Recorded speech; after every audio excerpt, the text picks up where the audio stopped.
In we go.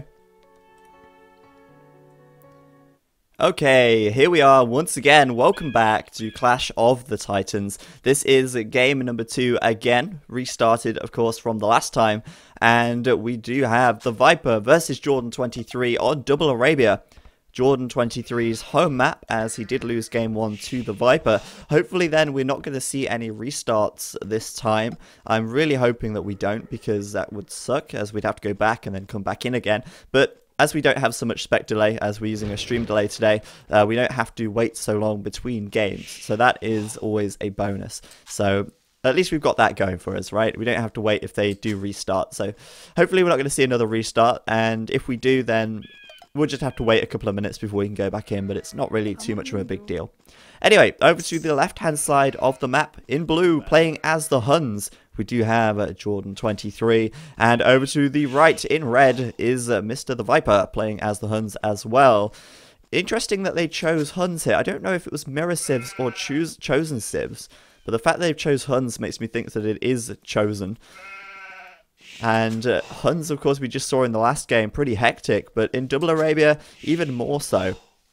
We may see some massive sort of team wall down the center of the map at some stage, and late Imperial fighting for probably quite some time. It can be very stalematy on this map at times, and other times, if you do the right pushes at the right time, you can end the game pretty damn quickly indeed.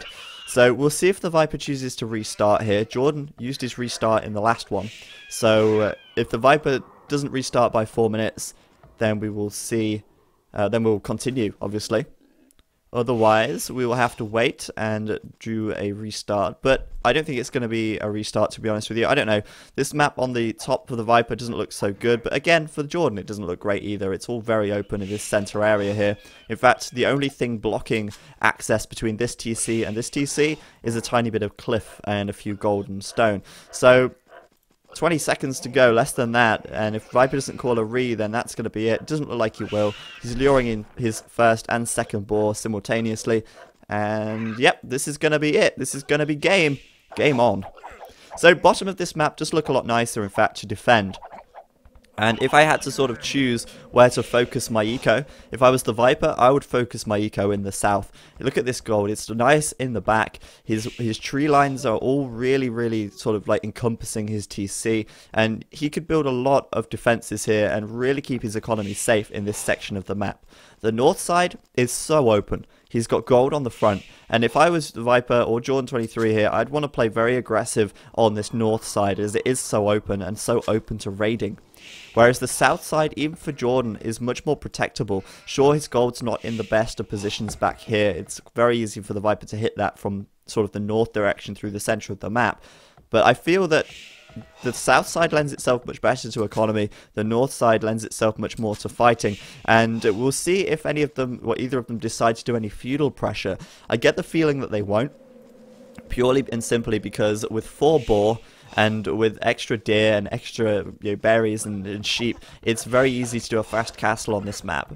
The question is, when do you cut off your villager production? Now, there's 2 sort of ways you can go about it. You can keep building villages from your TCs the entirety of the Dark Age, going up to the Feudal Age on maybe 50 population. Or you could stop villager production for just long enough to get the food count to go up to Feudal, and then you can continue villager production from the other TC and go for a fast castle, but do it a little bit faster because you've not spent so long in the Dark Age. It's really difficult to find a sort of equilibrium here, and I'm sure because Double Arabia and such maps, Double Migration and things like that, aren't played so often, the sort of strategies for them, I don't think they're so really concrete, and that lends itself very well to these kind of matchups where you could see a lot of different things happening. So JorDan23 here then at the back, taking these deer, taking some shorefish as well for good measure, and I like that decision to really capitalize on the extra resources he has.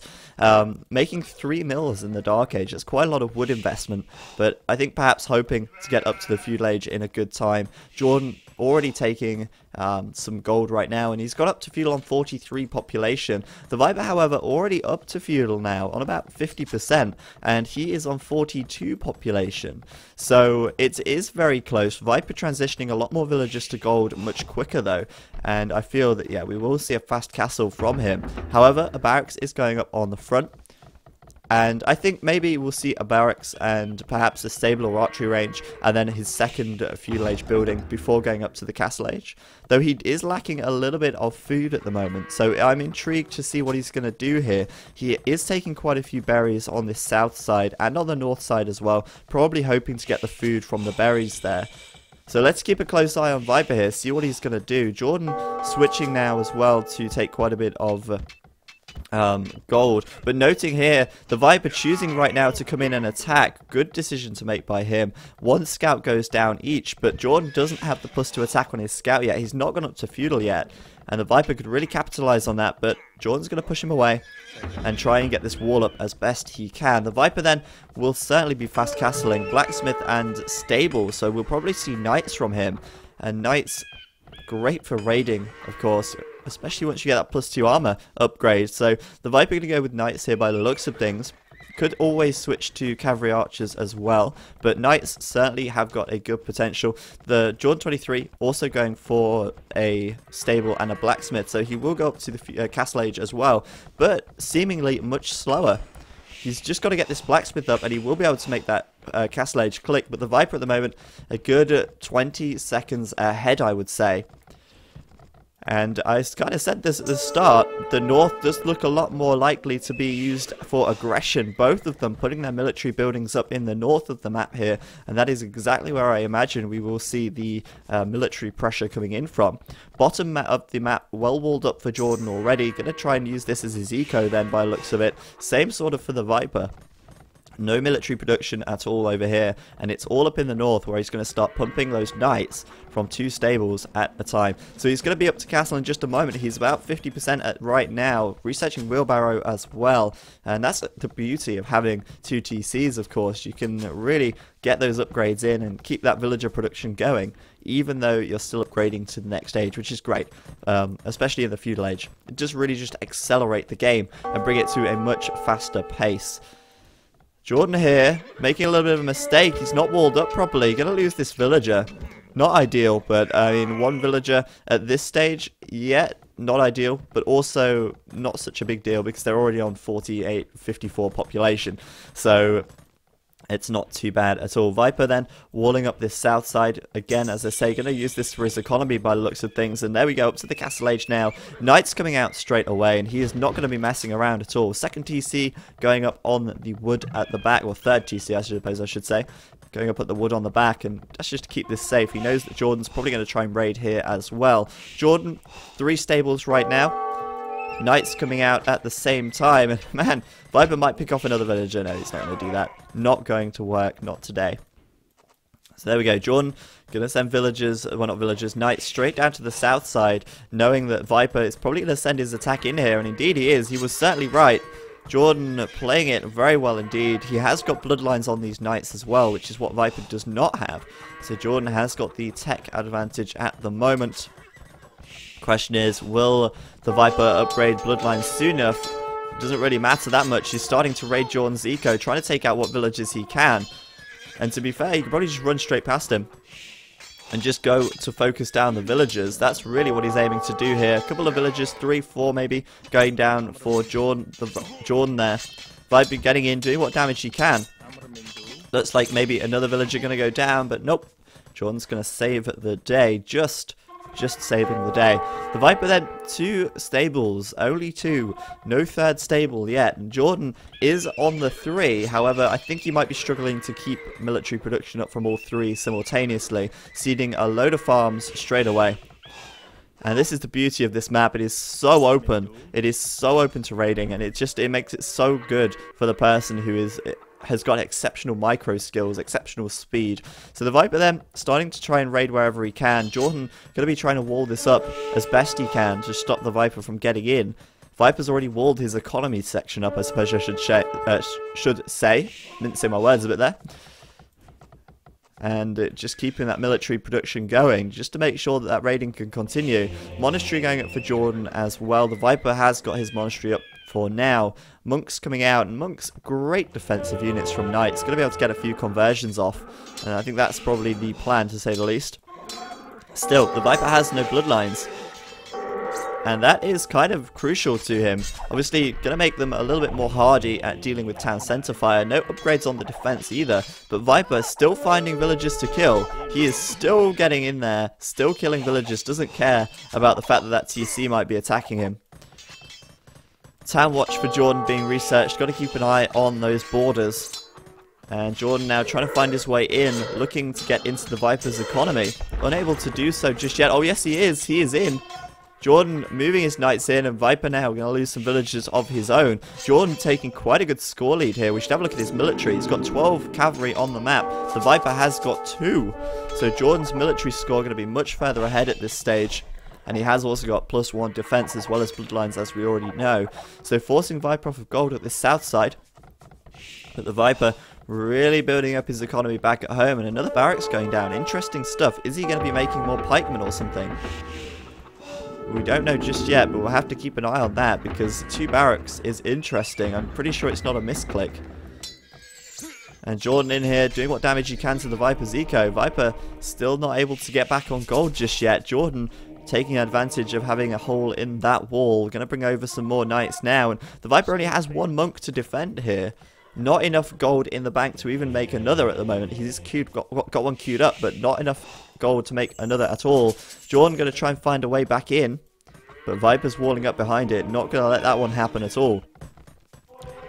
There we go. JorDan not able to get in again, but now JorDan could move his way up to the north side. 3 TCs up here for the Viper though. Going to make it a little bit more difficult to raid, but it is still open. And the Viper, surprisingly, starting to add in pikemen at the moment, which is a show of defense for sure. It's not very often you'll see pikemen being made unless it's for defensive purposes.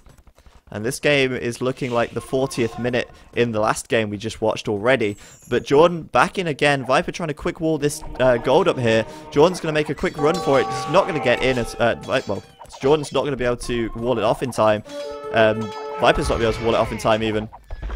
And JorDan's going to kill those villagers off little to no problem at all. Really disrupting the south side of the map. This is where it's all going on at the moment. And Viper now coming in with those pikes, running away with his villagers. It's not very often you see that. And Viper going to have to get all the way out of here with these vills. But the pikemen going to protect him from that for now. And JorDan going to be trapped inside of here. He needs to get out, otherwise the pikemen will kill him off. But not before he's killed a few more villagers. JorDan going to take all the time in the world to kill the villagers. No more for you, Mr. JorDan. And Viper needs to get out now, I feel, as the rest of these pikemen start coming in. And they will make very short work of these knights. They do have +1 defense and attack. So interesting strategy by the Viper here to add so many spearmen in, or pikemen at this stage. But for defensive purposes, they do work pretty well. And JorDan's going to want to get out of there. But nope, he doesn't want to get out of there.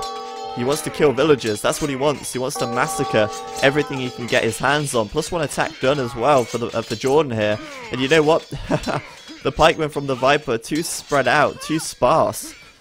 And JorDan's still able to kill villagers off, still making huge indents in the Viper's eco here. And man, Viper's going to lose more villagers yet again. JorDan really starting to take a huge lead now in the scores, to say the least. Really doing a great job of raiding this so well. And the Viper's economy now switching up to the north side, the bottom side of the map completely laid waste, really. And the pikemen from the Viper just don't seem to be enough, really, at this stage. JorDan keeping on pumping out those knights, I think. Oh no, he's switching to cavalry archers. What a great tech switch. What a great idea. JorDan going to switch to cavalry archers now. And that is so perfect for this situation. He can see that the Viper is massing up pikemen. Cavalry archers going to be able to cut them down so easily, so quickly. And I think the Viper going to be in a real tough spot. He's continuing to pump out these pikes. But going up against cavalry archers, Hun's cavalry archers, it's going to be pretty difficult for him to deal with. And is Viper going to switch to, well, maybe cavalry archers of his own? But I was going to say, is he going to switch to skirmishers? Just keep it up with the trash, who knows? Interesting. interesting indeed, because he's unable to take much gold at all here.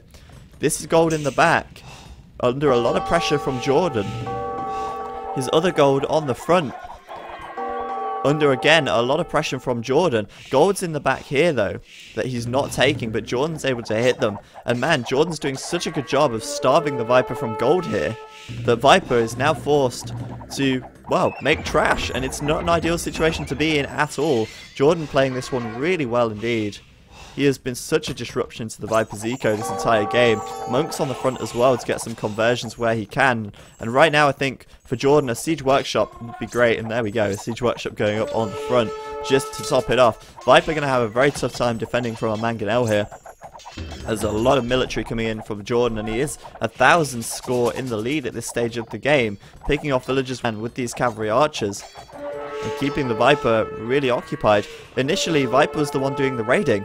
Now JorDan's economy has been pretty much untouched for the last 15 minutes of the game. And JorDan is in a great position. The Viper, though, could have something up his sleeve still. He's got a lot of food piling up right now. And that could be a very strong indicator that he is going to be going up to the Imperial Age fairly soon. Just building a market at the moment. To balance his economy a little more. And I think maybe if he goes up to the Imperial Age with an advantage in terms of speed, then he could turn it around into his favour. But the fact that he's making so many pikemen, I think is really strange to me. JorDan getting a few conversions in the centre, and this game is so messy, it's hard to keep up with exactly what's going on. It's action all over the place. JorDan's still looking for villagers, and man, he's preventing Viper from taking gold so much and so well. Viper's having to run right to the corner of the map with these villagers. And he's now trying to find a way into JorDan's base, looking to take out whatever he can. JorDan, though, rams out. He's going for rams rather than mangonels. But oh man, he's in the back of the Viper's base once again, raiding like crazy. And the Viper's taken so many losses. JorDan's on 180 population, the Viper's on 137. And it seems like a very uphill battle. In fact, the Viper is still Castle Age as well. His food depleting very quickly as he used that market there. And JorDan, just clicking up to the Imperial Age, might very well secure himself a victory here. This is going to be huge for JorDan. If he secures himself this victory, he is going to be going into Game 3 at a draw. And that is something that no player yet has been able to do against the Viper. So, really good stuff from JorDan here. Really doing a lot of damage to Viper's eco. He's a good 1,500 score in the lead. Still raiding down at the south as well. The Viper just can't protect his economy. So many villagers going down. He's taking a lot of stone here. I don't know if he's trying to sell that at the market or if he's saving for a castle. But either way, JorDan now is about to hit the Imperial Age in just a few minutes' time.